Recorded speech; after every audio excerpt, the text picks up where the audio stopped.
ప్రభువైన యేసుక్రీస్తు యొక్క పరిశుద్ధ నామములో మీ అందరకు అమలాపురం హౌసింగ్ బోర్డు క్రీస్తు సంఘము మరియు కాకినాడ బాపూజీ నగర్ క్రీస్తు సంఘముల తరపున సత్య సువార్త అనే మా సువార్త కార్యక్రమాలకు స్వాగతం తెలియజేస్తున్నాను. ఇవాళ ధ్యానాంశం ఏంటంటే శరీరము మరియు ఆత్మ, ఫ్లెష్ ఆర్ స్పిరిట్. ప్రార్థన చేసుకుందాం. పరలోకమందున్న మా ప్రియ తండ్రి, పరిశుద్ధుడా, నీ పరిశుద్ధ నామమునకు స్తోత్రములు స్తుతులు తెలియజేస్తున్నా తండ్రి. ఇవాళ శరీరము మరియు ఆత్మ వీటి గురించి వివరిస్తూ ఉండగా ఈ వాక్యం విన్న ప్రతి ఒక్కరూ కూడా ఏ విధంగా జీవిస్తే నీకు ఇష్టమో తెలుసుకుని నీ వైపు తిరగటానికి ఈ ప్రసంగం సహాయపడేలా చేయమని వినయపూర్వకముగా యేసుక్రీస్తు యొక్క పరిశుద్ధ నామములో ఈ ప్రార్థన చేయుచున్నాను తండ్రి, ఆమేన్. మొట్టమొదటిగా దేవుడు వెలుగుగా కాని పలికడు దేవుడు. ఆ తరువాత సృష్టిని చేసిన తర్వాత, సృష్టి అంతా కంప్లీట్ అయిన తర్వాత దేవుడు మట్టి అంటే భూమికి ఆవిరి కలగజేసి జిగట మట్టితో మానవుని నిర్మించినట్లుగా ఆ మానవ బొమ్మకు దేవుడు జీవవాయువును వదగా, అంటే ఆ బొమ్మ యొక్క నాసికారంధ్రాలలో దేవుడు తన జీవవాయువును వదగా నరుడు జీవాత్మ ఆయనను ఉందండి అక్కడ. అంటే దేవుడు మట్టితో ఒక బొమ్మను చేసి, జగట మట్టితో బొమ్మను చేసి, అంటే ఈ శరీరము అనేది ఈ ప్రకృతిలో నుంచి వచ్చింది. భూమి మీద మనకి మనం పంచభూతాలను పిలుస్తాం: భూమి, ఆకాశము, నీరు, గాలి, అగ్ని. ఈ 5 కూడా ఈ ప్రకృతికి సంబంధించినవి. ఇవి మానవ దేహంలో ఇవన్నీ కూడా ఉన్నాయి. అంటే శరీరము ఈ ప్రకృతి నుండి వచ్చింది. ఈ శరీరము జీవమునందటానికి, జీవాత్మ అవటానికి దేవుని యొక్క జీవవాయువును వదగా దేవుడు మనం నరులుగా నిర్మించబడ్డాం. మనం జీవాత్మ అయ్యాం. మనం అంటే జీవముతో ఉన్న వారుగా, అంటే దేవుడు ఇచ్చిన ఆత్మతో మనం జీవంతో జీవిస్తూ ఉన్నాం. అంటే మన దేహాన్ని 2 భాగాలు చేసినట్లయితే శరీరము, ఆత్మ. శరీరం ప్రకృతిలోని తీయబడింది, ఆత్మ పరలోకంలో ఉన్న దేవునిలోంచి మన హృదయంలోకి వచ్చిందండి, మన దేహంలోకి వచ్చింది. ఇది మనం తెలుసుకోవాలి ఫస్ట్. అయితే ఇప్పుడు మనం ఎలా జీవిస్తున్నాం అంటే 2 మనకు ఉన్నాయి. ఈ శరీరం ప్రకృతి సంబంధంగా జీవించమని చెప్తుంది, ఆత్మ దేవునికి ఇష్టమైన కార్యాలు చేయమని చెప్తుంది. ఈ రెండింటి మధ్య నరుడు నలిగిపోతూ ఉన్నాడండి. కానీ సాధారణంగా ఈ ప్రపంచంలో ఉన్న ఎక్కువ మంది ఈ శరీరాన్ని సంతోష పెట్టుకోవటానికే ప్రాధాన్యత ఇస్తున్నారు. కానీ ఈ శరీరం సజీవంగా ఉందంటే దానికి కేవలం దేవుని ఆత్మని, ఆ ఆత్మకు మరణం లేదని మన దేవుని చెప్పు చేతుల్లో ఉన్నట్లయితే, దేవునికి ఇష్టమైన జీవితాన్ని జీవిస్తే ఈ ఆత్మ వల్ల తాను దయచేసిన దేవుని వద్దకు వెళ్తుందని, లేదంటే నిత్య నరకానికి వెళ్ళిపోతుందని దైవలేఖనాలు మనకు తెలియజేస్తున్నాయి. అయితే ఈ శరీరం గురించి మాట్లాడినట్లయితే, ఇది రోమీలకు రాసిన పత్రిక శరీరం గురించి 6:12 ఏముందంటే, కాబట్టి శరీర దురాశలకు లోబడినట్లుగా ఉందండి ఇక్కడ. అంటే శరీరము దురాశలకు లోబడుతుందండి ఎక్కువ. అందుకే పౌలు గారు మాట్లాడుతూ ఉన్నాడు, శరీర దురాశలకు లోబడినట్లుగా. అంతేకాకుండా చావునకు లోనైన మీ శరీరం, ఈ శరీరం కొద్ది దినాల తర్వాత చావునకు లోనైపోతుంది, కుళ్ళిపోతుందండి ఇది. కనుక మీ దేహంలో పాపమును ఏలనివ్వకండి అని చెప్తున్నాడండి ఇక్కడ. ఈవేళ లోకంలో జరిగేది ఇదే. దేహాన్ని పాపానికి లోబర్చుకుంటారండి ఈవేళ. ఈ లోకంలో 90% తమ దేహాలు దేవుడు చెప్పేదేంటి? దురాశలకు లోబడకుండా చూసుకోమని చెప్తున్నాడు. ఏంటి? పాపమునకు చావునకు లోనవుతుంది మీ దేహము. గనక మీరు చావునకు లోను కాకుండా పాపమును ఏలనివ్వద్దని చెప్తున్నాడు మనకి ఇక్కడ. అందుకే వరల్డ్ లస్ట్ అంటే కోరికలు. ఈ శరీరం ఏం కోరుకుంటుందంటే ఎప్పుడూ కూడా కోరికలు కోరుకుంటుందండి. ఎందుకని? The plus desire to be happy అంటున్నాడు ఇక్కడ. అంటే ఇది ఎప్పుడు కూడా ఈ శరీరాన్ని సంతోష పెట్టుకునే వాటినే కోరుకుంటూ ఉంటుందండి. అందుకే ఒక భక్తుడు ఏమని మాట్లాడుతున్నాడంటే, ఎఫీసీలకు రాసిన పత్రిక 2వ అధ్యాయము 3-4 వచనాలు కనుక చూసినట్లయితే ఇక్కడ మాట్లాడుతున్నాడు, శరీరాశలకు అనుసరించినట్లయితే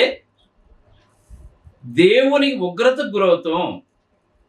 నువ్వు ఈ దేహంతో ఉన్నప్పుడు ఈ శరీరాశలకు కనుక నువ్వు లోనైపోయినట్లయితే దేవుని ఉగ్రతకు గురవుతావు.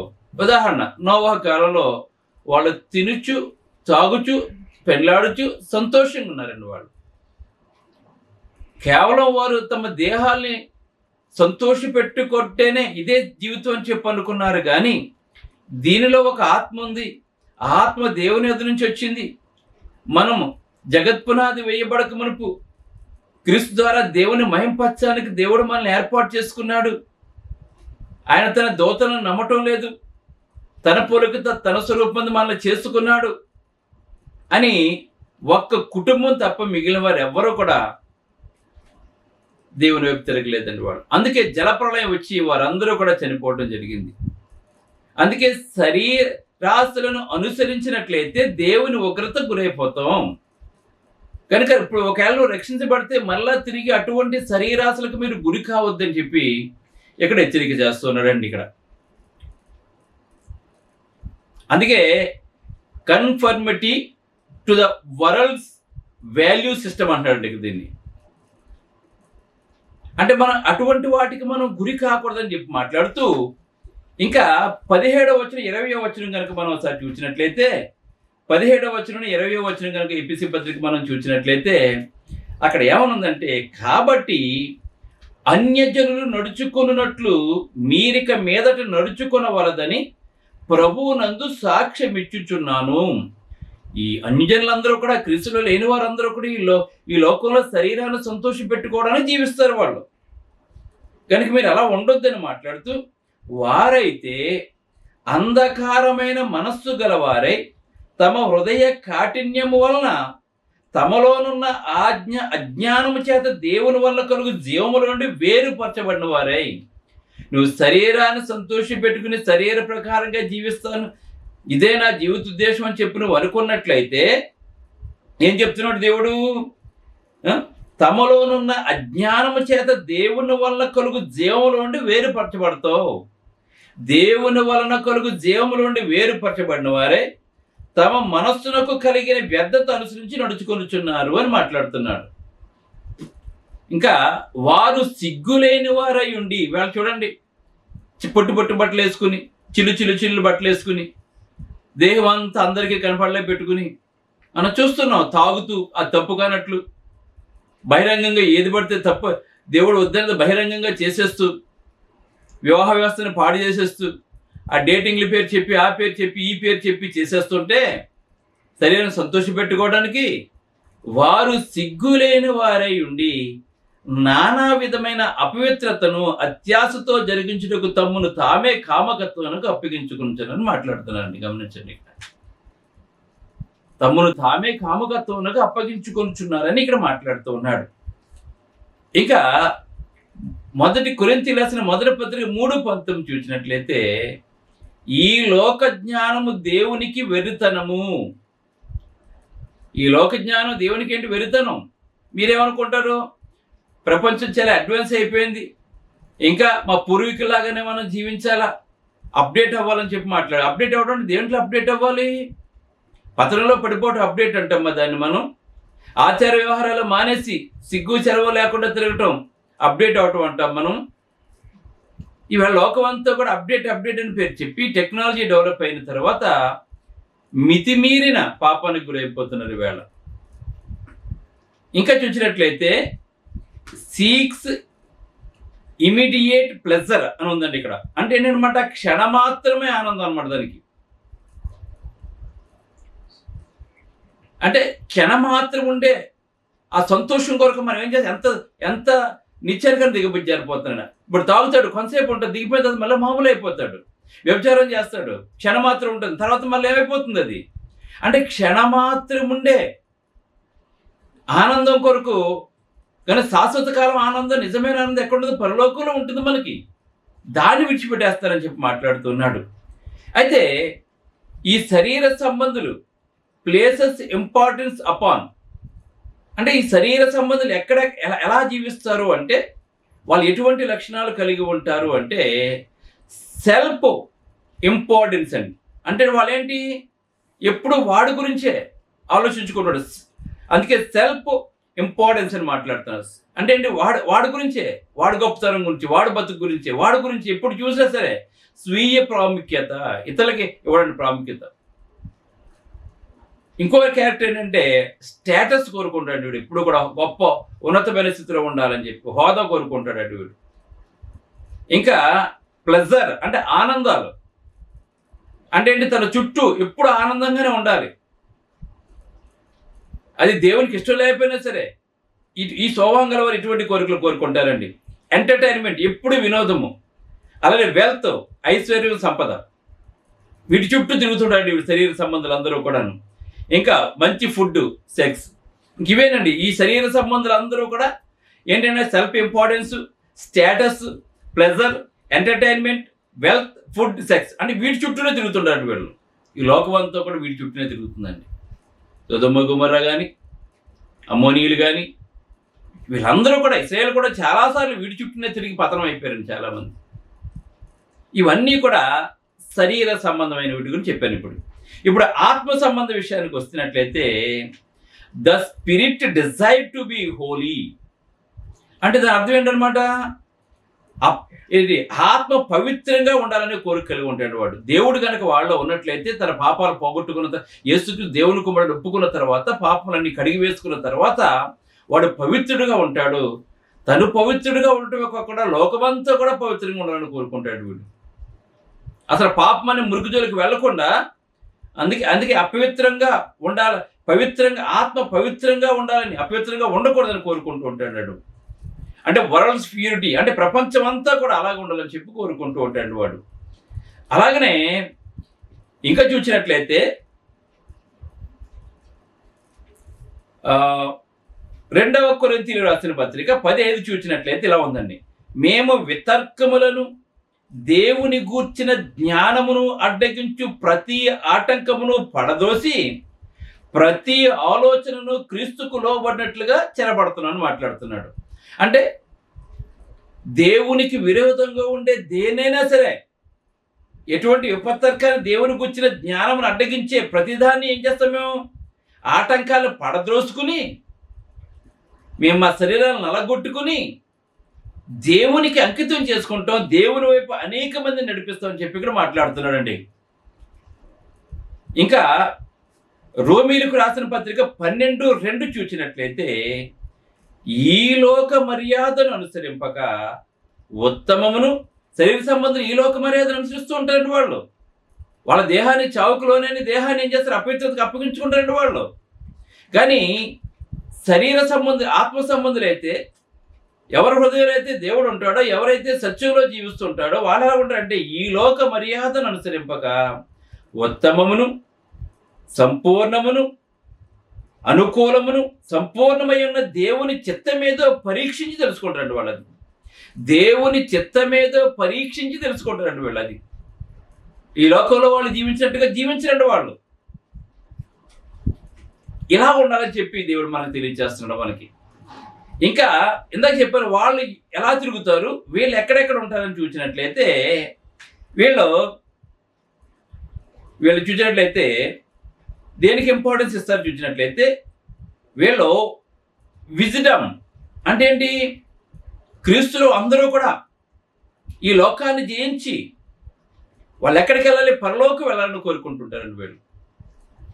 అంటే ఈ లోకంలో అపవాది మీద విజయం సాధించాలి, మరణం మీద విజయం సాధించాలి, పాపం మీద విజయం సాధించాలని చెప్పేసి వాళ్ళు ఏం చేస్తారంటే వాళ్ళు ఆ తాపత్రయంలో వాళ్ళు జీవిస్తూ ఉంటారు వాళ్ళు. రెండోది ఎప్పుడు ట్రూత్ అంటే ఎప్పుడు సత్యమే మాట్లాడుతూ ఉంటారు వాళ్ళు. వాళ్ళ నోట యథార్థతే ఉంటుంది కానీ వాళ్ళు ఎప్పుడూ కూడా అబద్ధాన్ని మాట్లాడండి. ఎప్పుడు కూడా ట్రూత్ అంటే సత్యమే ఉంటుందండి వాళ్ళ నోట్లో. దేవుని యొక్క వాక్యం ఉంటుంది. వాళ్ళు దేవునిలాగానే జీవిస్తూ ఉంటారండి వాళ్ళు. వాళ్ళ పరలోకం కొరకు ఎదురు చూస్తుంటారండి. యేసు రాకడ కొరకు ఎదురు చూస్తుంటారండి వాళ్ళు, ఆత్మ సంబంధులు. ఇంకా సపరేషన్ అంటే సపరేట్గా ఉంటాయి. ఈ లోకంలో పిలవబడిన గారు కనుక ఈ లోకంలో కలిసిపోకుండా సపరేషన్ అంటే ఈ లోకంలో ప్రత్యేకించబడిన వాడుగా ఉంటాడండి. ఎందుకంటే దేవుడు మనల్ని పిలుచుకున్నాడు కనుక. ఇంకా ఎవాంజలిజం అంటే ఏంటి, ఎప్పుడు సువార్తను ప్రకటిస్తూ ఉంటాడు, అనేక ఆత్మ రక్షించాలని చెప్పి అనుకుంటాడు, పాపం నుండి చీకటి నుంచి అనేక మందిని దేవుని యొక్క మార్గంలోకి నడిపించాలని చెప్పి అనుకుంటూ ఉంటారండి. ఇంకా నాలెడ్జ్ అంటే దేవుని గురించిన జ్ఞానాన్ని కలిగి ఉంటారండి వీళ్ళు.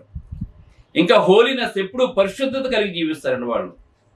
ఇంకా అసోసియేషన్ అంటే రక్షించబడిన వారి యొక్క సహవాసాన్ని కలిగి ఉంటారండి వీళ్ళు, రక్షించబడిన వారితో. ఇక చూసారా, వాళ్ళకి వీళ్ళకి తేడా చూడండి. వాళ్ళు ఎటువంటి వారితో సాంగత్యం చేస్తున్నారు, వీళ్ళు ఎటువంటి వారితో సాంగత్యం చేస్తున్నారు. వాళ్ళు ఈ లోకంతో సాంగత్యం చేస్తున్నారు. వాళ్ళ శరీరాన్ని చుక్కపెట్టుకోవాలని చెప్పి అనుకుంటున్నారు, వీళ్ళ శరీరాన్ని నలగొట్టుకోవాలని చెప్పి అనుకుంటున్నారు. వీళ్ళు ఎప్పుడూ పరిశుద్ధులుగా జీవించాలని చెప్పి అనుకుంటున్నారు కానీ వాళ్ళ పాపంలోనే జీవిస్తున్నారు. అదే బాగుందని చెప్పి అనుకుంటూ ఉంటారు. ఈ లోకంలో వీళ్ళు ప్రత్యేకించబడిన వారు ఉన్నారు, వాళ్ళు ఈ లోకంలో కలిసిపోతూ ఉన్నారండి వాళ్ళు. అందుకే చావునకు లోనైన ఈ దేహాన్ని పాపానికి అప్పగించుకుంటున్నారు వాళ్ళు. ఈ పాపం నుంచి విడిపించబడుతున్నారండి వీళ్ళు. చూసారు, గమనించండి. ఇక్కడ ఈ లోకం అంతా పరిశుద్ధంగా ఉండాలి వీళ్ళు కోరుకుంటున్నారు, లేదు పాపంలో ఉండాలి, పాపమే బాగుందని చెప్పి వీళ్ళు అనుకుంటూ ఉంటారు. కనుక మనం ఎలా ఉండాలి అంటే, మనం ఇప్పుడు శరీర సంబంధంగా చెప్పాను, ఆత్మ సంబంధంగా చెప్పాను. మనం ఇప్పుడు మీరు డిసైడ్ అవ్వాలి. ఇప్పుడు మీరు దేనికి ఇంపార్టెన్స్ ఇస్తారు? యేసుక్రీస్తుని నిత్య జీవానికి ఇస్తారా, లేదా పాపం వల్ల వచ్చే జీవితం మరణానికి మీరు అప్పగించుకుంటారా మీ దేహాన్ని? పాపం అందుకే లోబొట్టిని బట్టి మిమ్మల్ని మీరు దేనికి దోషులుగా అప్పగించుకుంటారు? వాళ్ళ దేవుడు అడుగుతున్నాడు.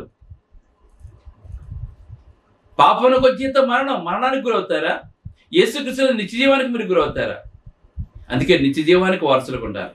నిత్య జీవానికి వారసులకు ఉండాలంటే ఏం చేయాలి? యేసుక్రీస్తు దేవునికి కూడా ఒప్పుకోవాలి. ఆయన పాపమును మరణమును జయించారని చెప్పి ఒప్పుకోవాలండి. ఆయన లోకంలో మన కొరకు చనిపోయి సమాధి చేసి తిరిగి లేబడిని ఒప్పుకోవాలండి. ప్రతి ఒక్కరూ బాప్సం పొంది దేవుని యొక్క సంఘములో, పరిశుద్ధాత్మ పొంది దేవుని యొక్క సంఘములో ఉండాలని, మన పేరు జీవగ్రంథంలో వ్రాయబడి ఉండాలని, దేవుడు ఇప్పుడు పిలిస్తే మనం వెళ్ళిపోయేలాగా అనేక మందిని సత్యంలో నడిపించేవారుగా ఉండాలి దేవుడు కోరుకుంటున్నారు. కనుక శరీర సంబంధమైన జీవితాన్ని విడిచిపెడదాం, మన దేహాలను దేవునికి అనుకూలంగా మార్చుకుందాం, రూపాంతరం చెందాం, దేవునిలా ఉందాం. ప్రార్థన చేసుకుందాం. పరిశుద్ధుడైన తండ్రి, పరలోకమందున్న దేవ, నీ పరిశుద్ధ నామమునకు స్తోత్రాలు తెలియజేస్తుంది తండ్రి. శరీర సంబంధమా, ఆత్మ సంబంధమా? ఈ శరీరం తండ్రి మట్టిలో కలిసిపోతుంది, ఆత్మ తాను దయచేసిన దేవుని వద్దకు వెళ్తుంది. తిరిగి మళ్ళీ మేము దేవుని వద్దకు వెళ్ళాలంటే ఈ ఆత్మ శరీరంతో ఉన్నప్పుడే మా శరీరం నలగొట్టుకుని చావునకులోని శరీర దేహాల పాపను గురి కాకుండా చూసుకోవాలి తండ్రి. క్రీస్తులో తండ్రి నూతన స్వభావాన్ని కలిగి జీవించాలి ప్రభు. అటువంటి వారిగా మమ్మల్ని అందరినీ కూడా చేయండి, ఈ లోకాన్ని చేయండి తండ్రి.